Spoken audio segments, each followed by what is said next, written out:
Have you ever wondered how they do it? Behind every great piece of art is a story, a person with experience, skills, and prized creative secrets. We've convinced some of Malta's most prominent contemporary artists to give us an exclusive behind-the-scenes look at the making of their work, and to open up their process as they bring new original art to life.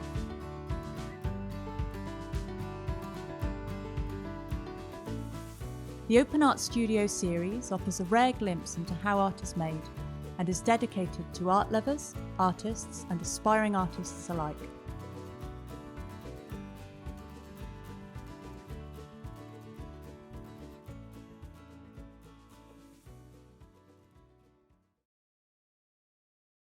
The historic town of Mellieha in the north of Malta sits high on a hill, overlooking the country's largest sandy beach.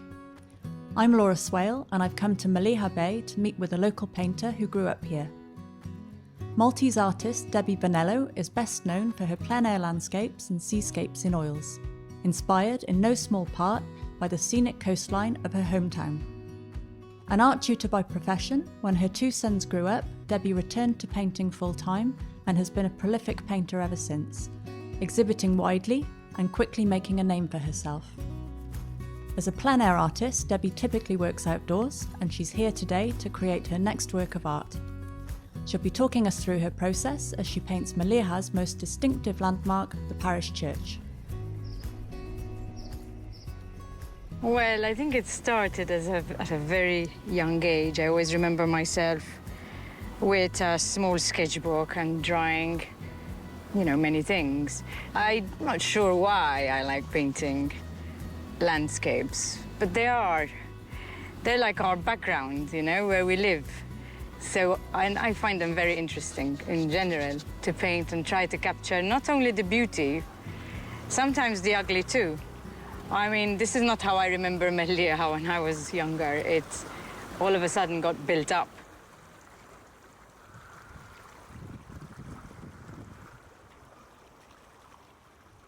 Hello. Hi, Laura. Hi. How's it going? Very well, thank you. Good, good. Yes, so you're all set up? Yep. On location on the beach. That's Is right. this how you always work? No, I try to vary my work a lot. I work outdoors and plein air, like today, or in my studio. I like doing both. And how do you actually choose the locations where you paint? It depends. The subject has to be an interesting one to begin with. But sometimes, because I'm outdoors, it depends on the weather. So if it's a very windy day, I might have to rethink the location, which has happened before. Okay, so we're here in Mellieha today. Why have you chosen this place? Primarily because I have a soft spot to this village. This is where I was raised as a child, so I grew up here. But also, being here, what I'm painting is the church today, so it's like an obvious focal point. And that should make a good composition.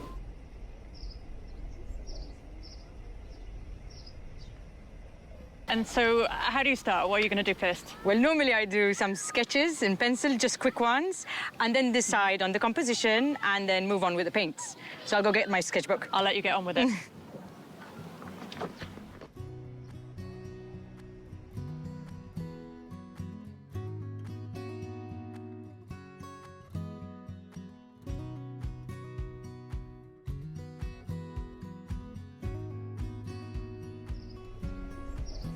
So you've got 4 or 5 sketches there. Why is this part so critical to your planning, and which one have you chosen? Well, as I sketch, it's like a thinking process of where I'm going to put my focal point, in this case, the church. I think I'm going to choose this sketch here because the church is on the top right-hand corner of the space, and it makes it look very dominant, and I could play a bit also with the lines leading onto it.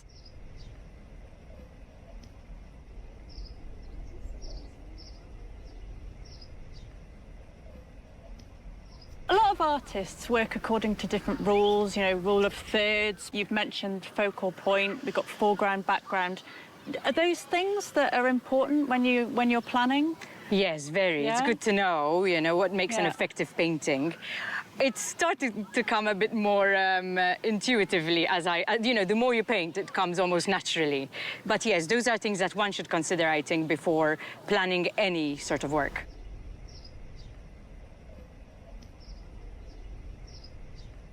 And this one that you've chosen, that's got all of those things within that composition? There's also a bit of the sky, which today there's no interest in it. There's no clouds that might make it a bit more interesting. But that would be a good balance with, you know, the effects I will probably put down here. Ah, so it's a contrast. You've got empty space versus full space. That's right. And that also contributes to a good painting, I think. So what happens next? Well, next is I will start mixing paint, and normally I like to start straight away on the canvas, which is called alla prima, meaning I don't sketch before, because now it's all planned in my head, and then I'll just, you know, get on with it. So tell me a little bit about your equipment and the kind of paints that you're using. Okay, so basically for plein-air, I prefer to use water-based oils, which basically you can mix with water as you build up your painting.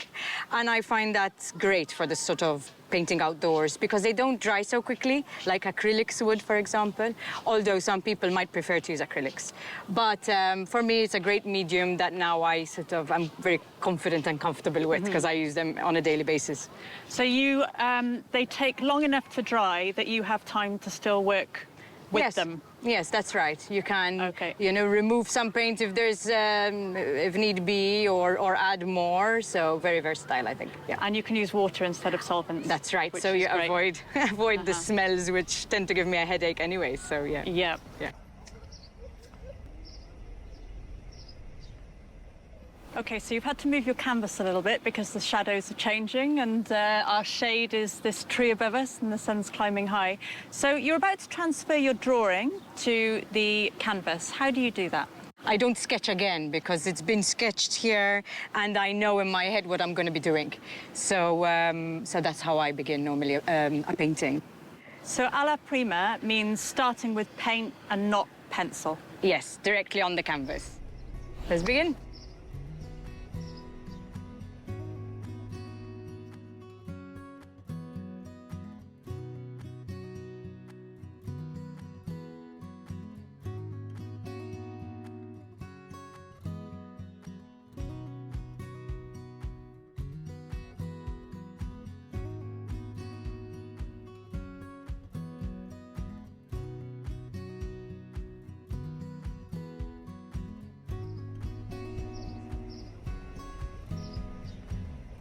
So when did you first become interested in painting?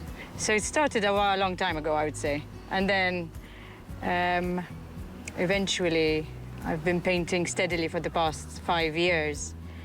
And now it's a lifestyle. Because this is your area, isn't it? Mellieha. Mellieha is, yes. Well, I don't live here anymore, but any excuse I have, I come, visit my parents, visit my sister, and any other relatives. So, yes, I come here as often as I can. You're doing really well, Debbie. It's getting really hot here. Tell us what you're doing. Well, basically, I'm just blocking in, you know, basic shapes, so I lock the composition in, and then it's a gradual build-up of foreground and background. So when you say blocking in, you mean you're putting the large areas of colour in first? Yes, pretty yes, much. More or less, yes. Yeah. And then just build up. And one of the tricks is knowing when to stop, not to overdo it. And I like to paint in a way where you have the impression of a place. So I won't be going into a lot of detail, but hopefully enough to make a lovely painting. So for now, it's the big shapes. It's a big shape for now, and I, you know, move color around and about to make sense of it all. And I notice you're putting a lot of water on the canvas there. I love splashing water on.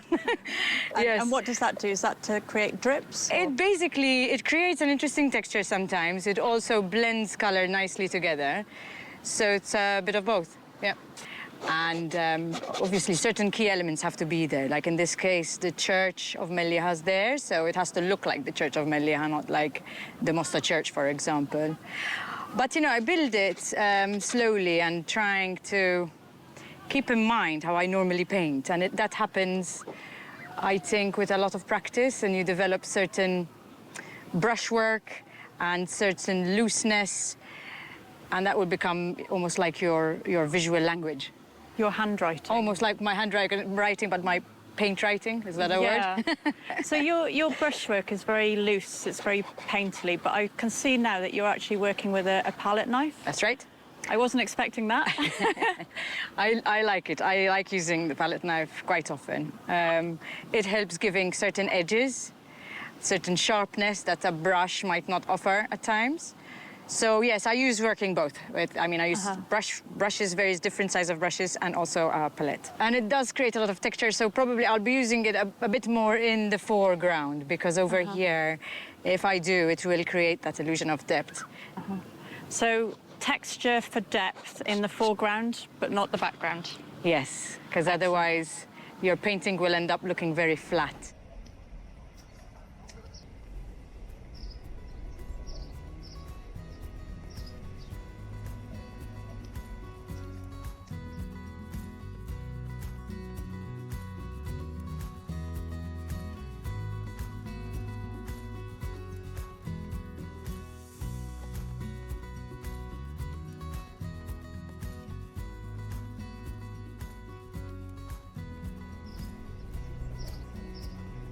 How are you getting on? Okay, I blocked the main shapes and created a movement which I quite like. But now I really need to focus on the focal point, so I'll be dedicating some time to the church.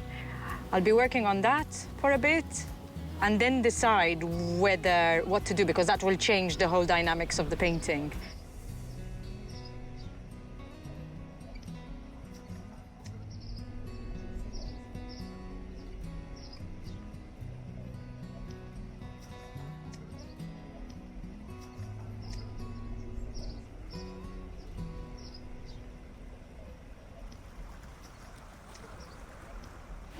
So I know that you normally finish everything on location. You're a purist, but it's the middle of July here. It's 33 degrees. It's getting very late, so we've made an executive decision to finish off at the studio. Yeah, that's good. Yes, I think so too. The heat We're is melting. just too much, and it's best to move on in the studio. It's not something I normally do, but in certain cases, why not? We'll carry Health it on and safety. Yeah. Okay.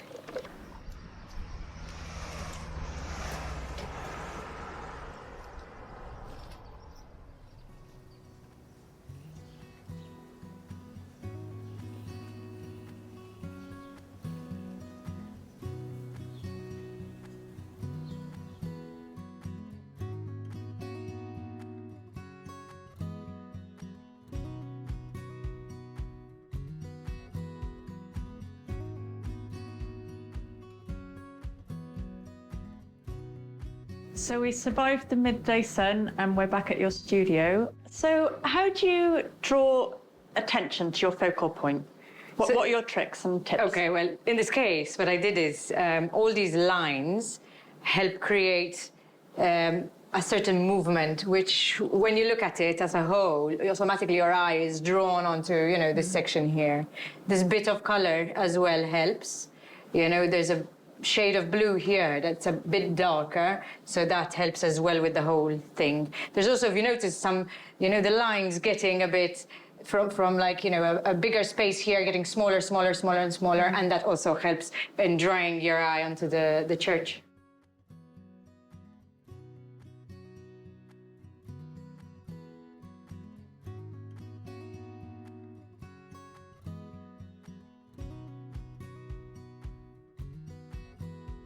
Do you have any words of advice or inspiration for other artists who might want to have a stab at landscape painting? I think painting is like anything else, if one wants to become good at it, all one has to do is practice. Whether it's from photo, whether it's painting outdoors like we did this, but I think a small sketch or a painting every day or every other day, whatever, it really does help. Is it a better form of practice to work from life or from photographs, would you say? I think they're both important, but what plein-air offers is the light that you get once you're on location. It's very hard to capture it, even from a photo. So, and just being there is part of the fun, unless it's windy or, very hot like it was today. But yes, painting is all about hand-eye coordination. And so, yes, if you do that, I think one can see improvement.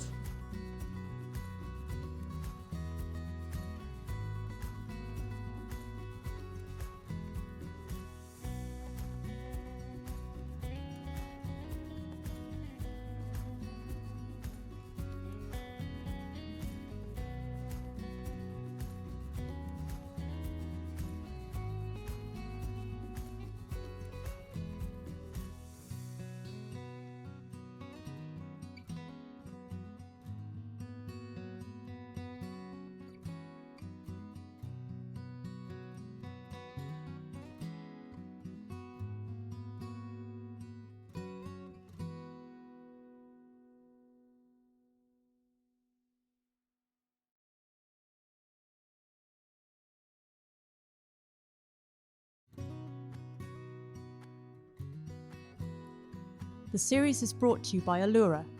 Allura works with leading local artists to showcase outstanding art and to show you what goes into making it.